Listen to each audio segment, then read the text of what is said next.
Bismillahirrahmanirrahim. Assalamualaikum warahmatullahi wabarakatuh. Adik-adik SMA, SMK, Sekota Yogyakarta, selamat berjumpa lagi dengan saya Aisyah Indati.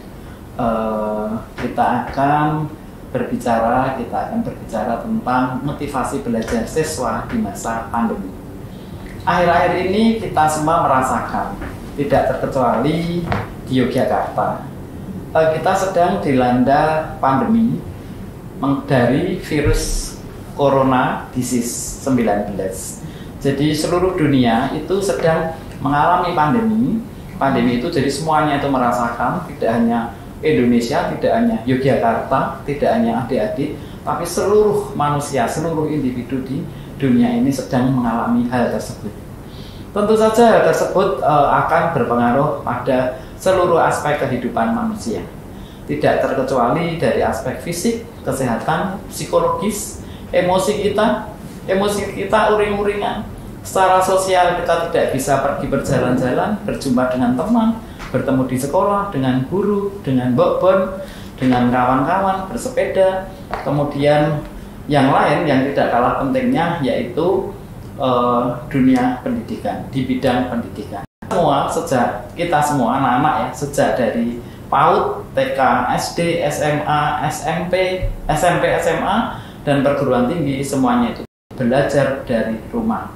Terkenal dengan work from home, ya, bekerja di rumah. Tidak terkecuali belajar. Belajar kok di rumah, aneh ya. Hal itu tentu saja akan membuat bosan. Yang bosan itu tidak hanya kalian, tidak hanya anak gede, remaja, SMA, SMK, tidak hanya itu. Namun adik-adikmu yang PAUD ini sedih sekali juga. Dia ngapain di rumah? Serasa di rumah itu, kalau di rumah itu ya libur, di rumah kok suruh belajar. Sering anak-anak itu pada marah, anak-anak kecil. Tapi mungkin bagi para remaja, mungkin sudah bisa mengatasi hal ini. Nah, tidak kalah pentingnya, pada saat belajar itu kita akan mengalami kebosanan. Jelas kebosanan. Kebosanan itu tentu saja kita mau belajar itu ngapain ya mak sendirian, kemudian tidak bisa berdiskusi, ini bagi teman-teman SMA, tidak bisa praktik, tidak bisa menggunakan alat-alat yang harusnya kita rangkum, ya, tidak bisa memecahkan masalah. Tentu saja hal ini akan menurunkan motivasi kalian untuk belajar. Maka dari itu, pada saat ini saya akan menyampaikan tentang motivasi belajar siswa pada masa pandemi. Motivasi belajar. Belajar harus ada motivasi. Kalau tidak, kita bosen. Kita tidak mau belajar. Mari kita lihat apa itu motivasi belajar. Motivasi adalah, jadi tadi motivasi belajar di era pandemi. Era seperti ini kita kok disuruh belajar. Belajarnya di rumah, tidak ada yang ngajarin, tidak ada yang membimbing, membina. Nah, tentu saja kita sering ketiduran, nggak ada semangat, nggak ada kawan, dan sebagainya. Kita lihat, apakah motivasi? Motivasi adalah dorongan yang timbul dari dalam diri seseorang untuk mencapai tujuan. Jadi dorongan yang timbul dalam diri, itu motivasi. Terdapat beberapa faktor yang mempengaruhi perkembangan motivasi. Antara lain, ada motivasi internal, yaitu yang belajar dari diri kita sendiri. Minat, kita itu mau belajar itu punya minat enggak? Kemudian bakat, kemudian kebutuhan. Belajar itu kebutuhan siapa sih? Bukan kebutuhan bapak ibu guru, tetapi kebutuhan kita karena kita ingin meraih cita-cita. Juga adanya tujuan hidup, tujuan individual, tujuan dari para siswa itu. Kalau yang tidak mempunyai tujuan, ya kita tidak memiliki motivasi, kita malas belajar, akhirnya kita tidak mengerti apa yang telah diajarkan oleh guru kita. Itu faktor internal. Sedangkan faktor eksternal, itu faktor yang mempengaruhi motivasi adalah berasal dari misalnya teman sebaya. Wah, rano kancane, nggak ada temannya, kita malas. Ngapain? Paling temanku juga tidur, temanku cuma nge-game, ya. Teman sebaya. Kemudian keluarga yang kurang mendukung, itu juga bisa membuat motivasi kita turun. Kemudian juga lingkungan sosial. lingkungan kita itu tidak ada lingkungan belajar ya. Kalau di sekolah itu jelas duduk di bangku, di meja, kita mempelajari sesuatu, ada yang mendampingi, memecahkan masalah, solusi. Lah ini tidak, disuruh belajar sendiri. Ya mungkin kita belum muncul minat, nggak ada keinginan untuk belajar. Besok aja kalau COVID-nya sudah pergi. Tetapi kapan perginya kita juga tidak tahu. Oke, itu motivasi. Kemudian yang disebut COVID-19 itu apa? Tadi sudah saya katakan bahwa akhir-akhir ini kita itu sedang diguncang, bukan hanya gempa, lebih keras dari gempa. Kalau gempa itu sebentar saja selesai. Kalau ini tidak terus menerus, kapan selesai tidak tahu. Kita diminta untuk patuh memakai masker, kemudian harus mandi setelah pergi dari rumah sakit dan sebagainya. Lah ini dana yang muncul pertama kali di China bulan Desember 2019 dan menurut WHO 2020 bahwa diumumkan bahwa COVID-19 ini sebagai pandemi. Pandemi itu apa? Pandemi itu adalah menyerang seluruh dunia. Tidak hanya Indonesia, Jakarta, tapi seluruh dunia. Kalau adik-adik mendengarkan berita di radio, berita dari TVRI dan sebagainya dari TV, itu semuanya menyebutkan yang sedang dilanda pandemi. Kalau mendunia itu namanya pandemi, tetapi kalau hanya Yogyakarta saja namanya endemi. Ya, jadi ini kita sudah meluas. Nah ini yang sangat berbahaya sekali. Karena bisa menurunkan motivasi belajar manusia.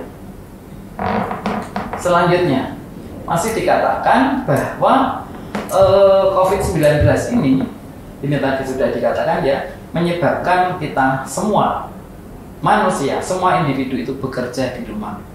Work at home, bayangkan kita harusnya bekerja di sana sini, bekerja di rumah. Aduh, ngapain? Pertama kali bingung. Banyak sekali orang stres, tidak hanya orang gede, anak gede, tapi anak-anak kecil TK SD itu juga sudah stres. Ya stres karena di rumah ngapain gitu. Nah, hal ini sangat berdampak negatif bagi kehidupan individu. Bahkan kita masalah ekonomi pun ikut terdampak. Mari kita lihat selanjutnya permasalahan yang dihadapi siswa. Ya, yang bisa menimbulkan penurunan, yang bisa menyebabkan penurunan motivasi apa saja, yaitu adanya COVID-19, kemudian pengelolaan waktu. Tentu saja kalau kita di rumah itu sadar nggak sadar bangunnya siang, bangkong, nanti aja. Beda kalau kita sekolah masuk jam 7, jam 5 udah bangun setelah sholat subuh, kemudian bersih-bersih, kemudian menyiapkan buku sekolah, mengulang pelajaran yang lalu berangkat. Nah, itu ada motivasi, ada semangat. Sekarang tidak, kita sulit mengelola waktu. Ya, kita main game atau kita lihat berita-berita dari gadget, itu melihat berita-berita dari handphone, terus sampai kelupaan, tidurnya sampai terlambat bangun, bangkok. Kemudian ada kurang tanggung jawab terhadap tugas, karena kita merasa tidak di sekolah. Kalau di rumah itu disiplin kita itu jelas menurun. Kalau di sekolah tentu saja ada kontrol dari guru. Kalau di rumah siapa yang mau mengontrol? Mungkin orang tua juga sibuk sendiri, semua orang ada di rumah, tapi mau ngapain masing-masing itu bingung. Nah, ini menyebabkan kondisi emosi menjadi kurang stabil, menjadi labil. Kemudian tuntutan tugas yang membebani. Tuntutan tugas yang membebani itu adalah misalnya tugas-tugas dari sekolah yang harus dikerjakan, kemudian harus dikumpul besok, padahal wifi-nya internetnya nggak nyambung, kuotanya habis lah. Ini juga akan membebani. Kecanduan game dan kejenuhan. Jenuh. Kemudian orang tua tidak kalah pentingnya, tidak hanya siswa. Orang tua itu juga menghadapi permasalahan yang dihadapi oleh anak-anaknya, selain masalah yang dihadapi oleh beliau sendiri. Apa? Antara lain kecemasan terhadap kapan berakhirnya COVID-19. Kita bingung semuanya. dua minggu lagi, besok September, besok tahun depan 2021, 2000 ada yang menyebut 2024. Masya Allah, sekian tahun dari 2020 sampai 2024 berarti 4 tahun kita seperti ini, ya. Jadi adanya kecemasan karena adanya ketidakpastian di dalam kehidupan ini. Ini orang tua menghadapi seperti itu. Kondisi ekonomi yang tidak stabil. Sekarang apa-apa mahal. Sekarang banyak sekali jualan online, murah, saya antar dan sebagainya. Ini sudah biasa sekarang. Kemudian masalah lagi yang lain, ketidakpatuhan terhadap peraturan yang diberikan oleh pemerintah. Ketidakpatuhan terhadap peraturan yang diberikan. Seharusnya memakai masker, dia tidak memakai. Seharusnya memakai face shield, dia tidak memakai. Seharusnya cuci tangan, dia menganggap enteng, menganggap mudah, menganggap itu hal biasa, ya. Itu juga merupakan masalah. Kemudian anak itu sulit belajar di rumah, walaupun di rumah itu merdeka, ya. Mungkin bahkan nggak mandi pun bisa belajar sambil makan bisa juga. Namun ini anak itu sulit, yang namanya belajar itu ya duduk di sekolah.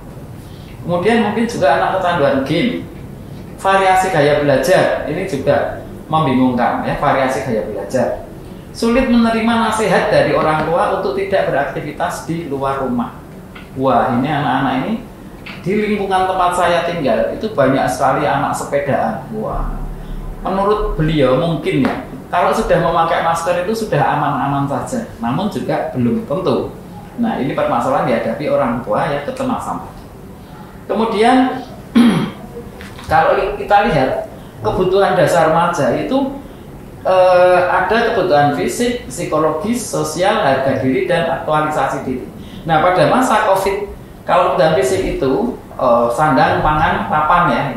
Nah, sandang, pangan, papan, berpakaian, kemudian papan, tempat. Nah, ini kita semuanya belajar di rumah. Nah, ini juga bisa membuat stres.